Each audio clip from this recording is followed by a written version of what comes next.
Vamos lá. O que a gente precisa aqui, internamente, né?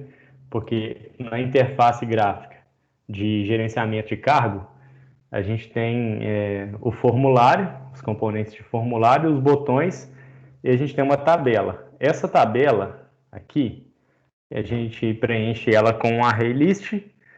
Esse array list faz uma listagem lá de todos os cargos cadastrados na tabela de cargos no banco de dados. O array list ele guarda índices, né?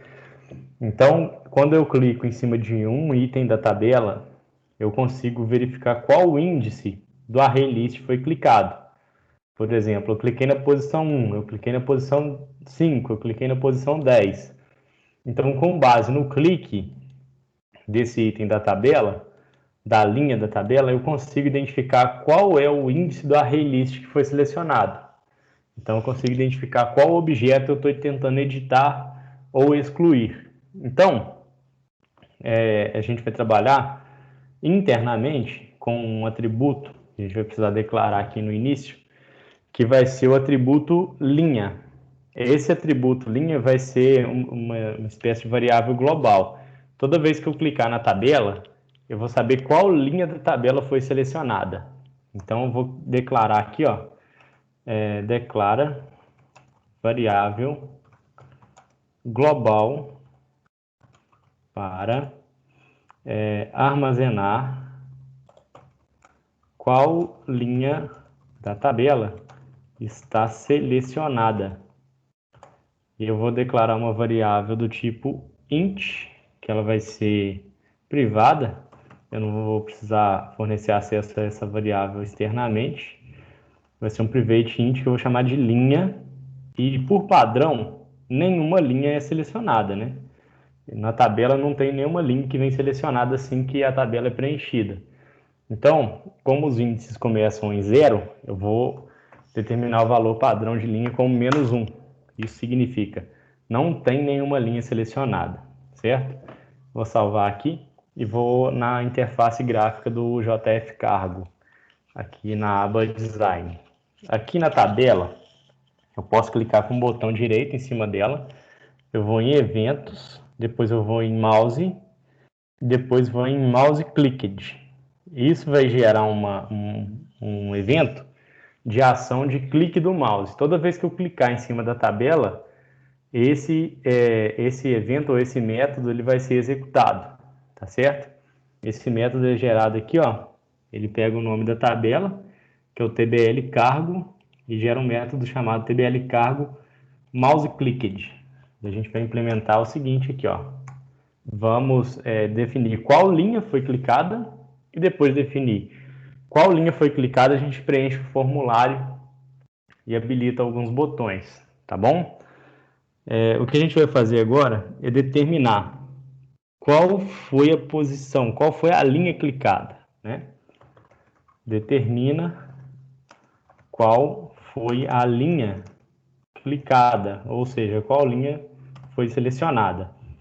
A gente tem uma variável global, né? Vamos tratar como variável global, mas é um atributo de classe, é o this.linha, vai armazenar de maneira global qual foi a linha clicada. A linha está na tabela, que é a tbl cargo. Então eu vou fazer uma menção a ela, tbl cargo, e eu tenho um método que é disponível para esse tipo de objeto, que é o método rowAtPoint. Esse método ele define qual a linha que foi clicada de acordo com o posicionamento da tela. E esse posicionamento da tela está vinculado ao mouse. Eu tenho uma classe especificamente para detectar eventos do mouse no Java. Então, qual foi a linha clicada em qual ponto?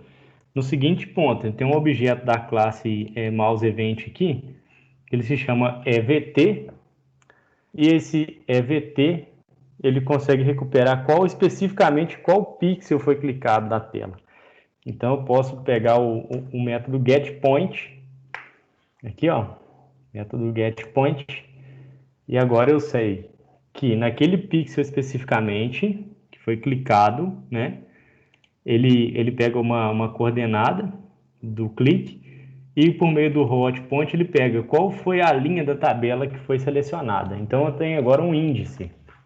Eu sei qual linha da tabela foi selecionada.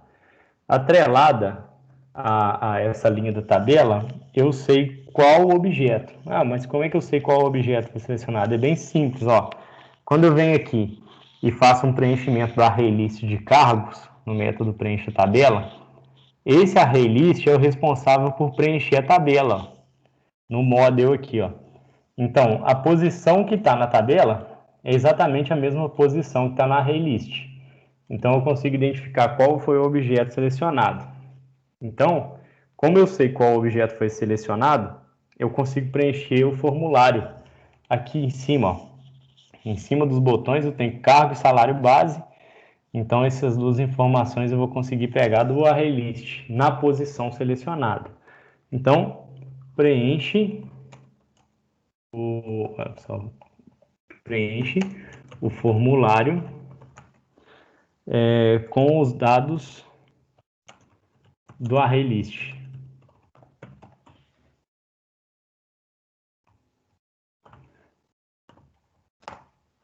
Da seguinte forma, o primeiro input que eu preciso preencher com valor é o cargo. Eu tenho um elemento de texto na tela chamado txt_cargo e eu vou setar o texto dele por meio do método setText.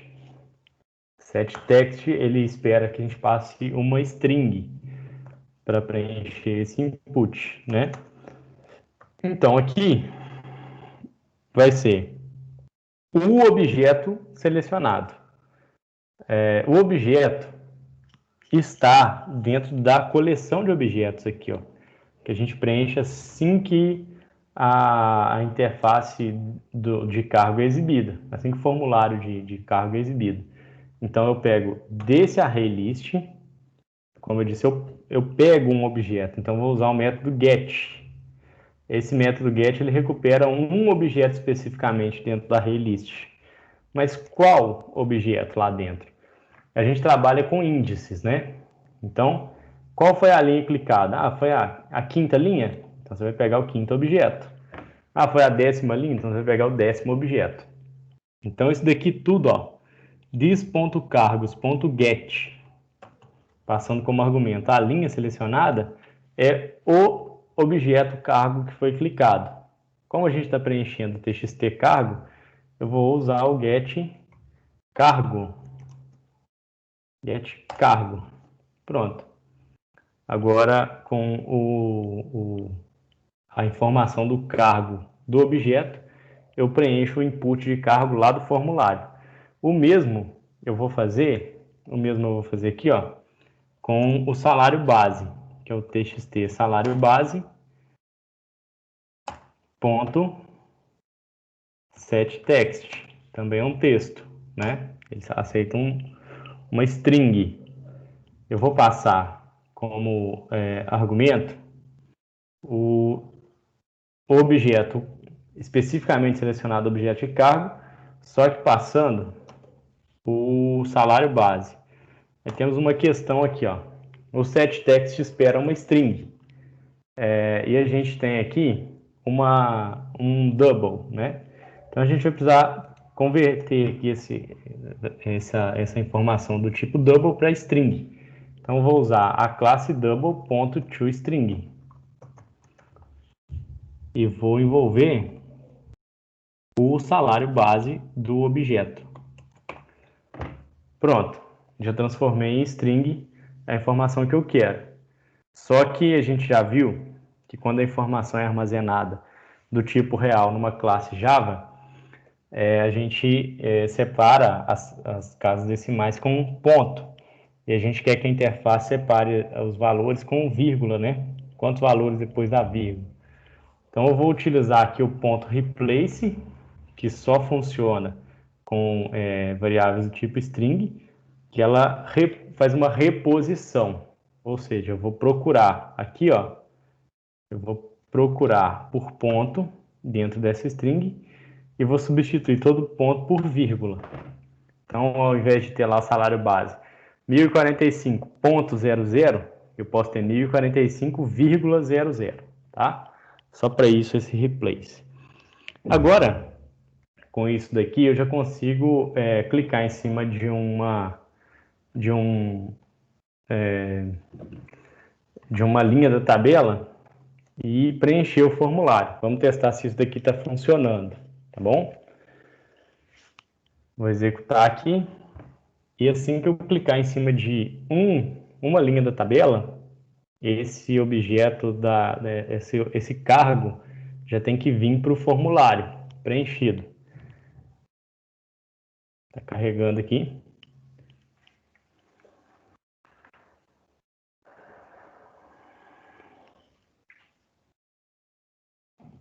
Ô, Everaldo, Sim? qual que é a diferença de usar esse modo que você fez para pegar a linha de usar o Get Selected Row? Que ele pega a linha selecionada. Cara, basicamente implementação, porque em termos de resultado é o mesmo, tá bom? Pode implementar de qualquer forma. Eu só fiz dessa forma aqui, para a gente seguir o mesmo padrão de recuperação aqui das informações baseado em qual linha foi selecionada. Você pode pegar o Get Selected Row aqui e trabalhar com a linha dessa forma, beleza? O que importa nesse caso especificamente é o resultado final, saber qual linha foi selecionada, tá? Vou lá, eu vou clicar em cima de administrador, por exemplo. Ó, ele trouxe aqui para mim, para o formulário, o cargo e o salário base. Vou clicar em cima de contador. Cliquei. Ali, ó, ele trouxe para mim o cargo e o salário base. Vou clicar em cima de representante de vendas. Então, assim, a ação de clique está funcionando. Eu já tenho um objeto especificamente selecionado, né? Agora, o que acontece? Quando a gente executa essa tela, assim que ela é exibida, eu tenho todos os botões habilitados. Mas algumas questões de funcionalidade a gente precisa discutir, justamente porque quando o formulário é exibido, ele está operando em modo de inserção, né? Ele não está operando em modo de edição e nem está operando em modo de exclusão. Isso significa o seguinte, em termos práticos. Vou esperar aqui a interface ser exibida. Olha só, eu posso excluir um registro? Não, não tem como excluir um registro. Eu não tenho nenhum selecionado, né? Enfim, o que eu vou fazer especificamente aqui é desabilitar o botão excluir. Então eu clico no botão excluir, eu venho na propriedade enabled aqui, ó, e desmarco essa opção. Por padrão ele vem desabilitado. E o botão novo também não justifica, justamente porque quando eu exibo o formulário, ele já está operando nesse modo de inserção de dados, né? Então, botão novo também, eu vou vir aqui e vou desabilitar essa opção Enabled. Simples, só isso, tá? Então, toda vez que eu clicar em cima de um dado registro, aí sim, ele não está operando em modo de inserção de registro. Ele pode atualizar ou remover um dado registro, né? Então, eu vou fazer aqui um método para fazer o controle desses botões, porque seria no mínimo estranho se o usuário tivesse a tela exibida e já clicasse no botão excluir sem ter nenhum registro selecionado. Então, quando ele for excluir ou alterar um registro, a gente já força ele a, no mínimo, selecionar um determinado registro. Então, efetua o controle de botões, porque eu vou criar aqui um método nessa classe, this, né? Chamado, esse método vai ser o controle botões. Esse vai ser o nome do método. E eu vou passar para ele um argumento do tipo booleano. Quando eu passo verdadeiro, ele habilita o botão excluir e o botão novo. Quando eu passo falso, ele desabilita esses botões, tá? Então, a implementação do método vai ser aqui, ó. Vai ser um private void controle botões, que vai receber um booleano chamado habilita.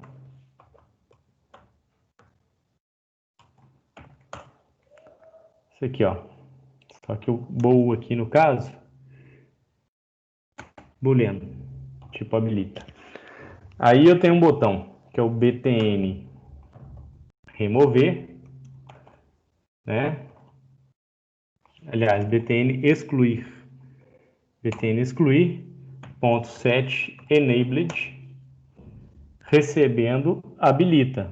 Se eu passei verdadeiro, ele habilita. Se eu passar falso, ele desabilita. O mesmo vai acontecer com o botão novo. Vamos ver em termos de funcionalidade o que isso representa. O projeto vai ser executado, a interface de cargo vai ser exibida. Agora eu consigo clicar em cima de um cargo especificamente, e isso vai habilitar o botão excluir. Porque, assim, agora eu tenho um objeto especificamente para ser excluído do banco de dados. Só um segundo aqui, enquanto vai ser exibida a interface. Aqui, ó. Eu não posso excluir, e o modo de operação do formulário já é o modo de inserção. Agora eu clico em cima de um cargo especificamente, agora eu posso excluir, certo? Esse cargo especificamente. E agora, se eu clico no botão novo e a gente vai implementar aqui, eu não tenho mais nenhum objeto selecionado e limpo o formulário, tá bom? Simplesmente para isso. Agora vamos trabalhar na implementação de alteração de registro, porque a gente só consegue, por enquanto, aqui, ó, no botão gravar, inserir um novo cargo, ó, porque eu sempre passo -1, tá? Então, para eu fazer essa inserção de registro, primeiro eu preciso verificar se é possível, se o modo de operação do formulário é de inserção, né? Se não, eu vou ter que pegar especificamente qual é o ID do cargo que está sendo trabalhado. Então, aqui, a primeira implementação vai ser o seguinte: eu vou verificar se a linha é igual a -1. Se a linha for igual a -1, o cargo ID é igual a -1. Então, eu vou trabalhar em modo de inserção. Se a linha for diferente de -1, então eu preciso determinar qual é o cargo que foi selecionado, tá certo? Então, aqui, ó, se this ponto linha for igual a -1.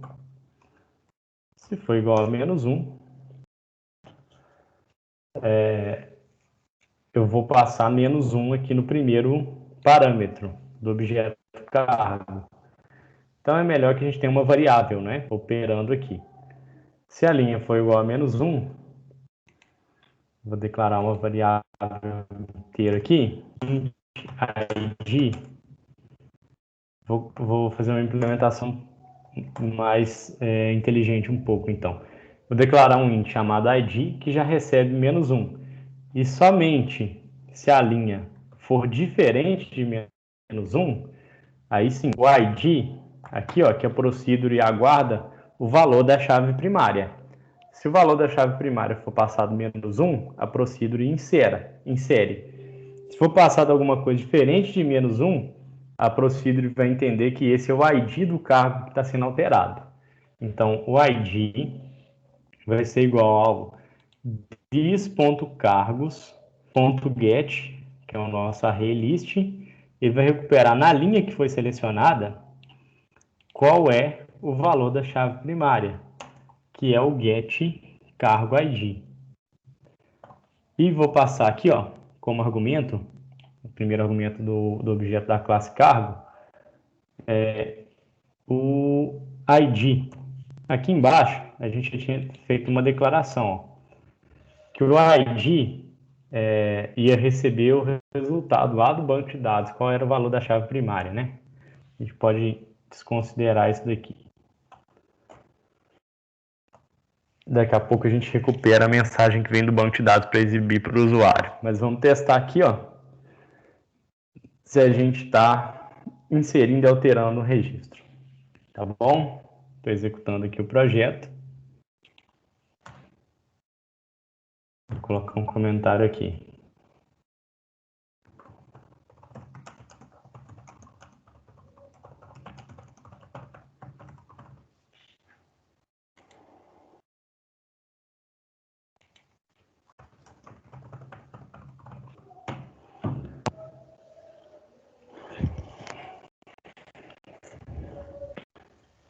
Ó, vou inserir um novo cargo aqui, que eu vou chamar de teste. Salário base 1.045. Cliquei no botão gravar, ele inseriu, né? Vou ter que implementar um método para limpar o formulário depois. Mas vou clicar aqui agora no cargo auxiliar ADM. Vou chamar ele de auxiliar administrativo. E o salário dele aqui, vou colocar de 1.500, salário base. E vou gravar. Aqui, ó, o registro foi atualizado no banco de dados. Agora eu vou clicar no teste, que foi o primeiro registro que a gente criou, aqui, né? Vou chamar ele de teste 2. E vou falar que o salário base dele é 1.200. Então, esse cargo teste que foi inserido agora, assim que eu atualizo, clico no botão gravar, ele mudou para teste 2, salário base 1.200. Então, esse é o conteúdo dessa aula, que é a parte de atualização de registro. Tá bom? Na próxima aula, a gente vai implementar a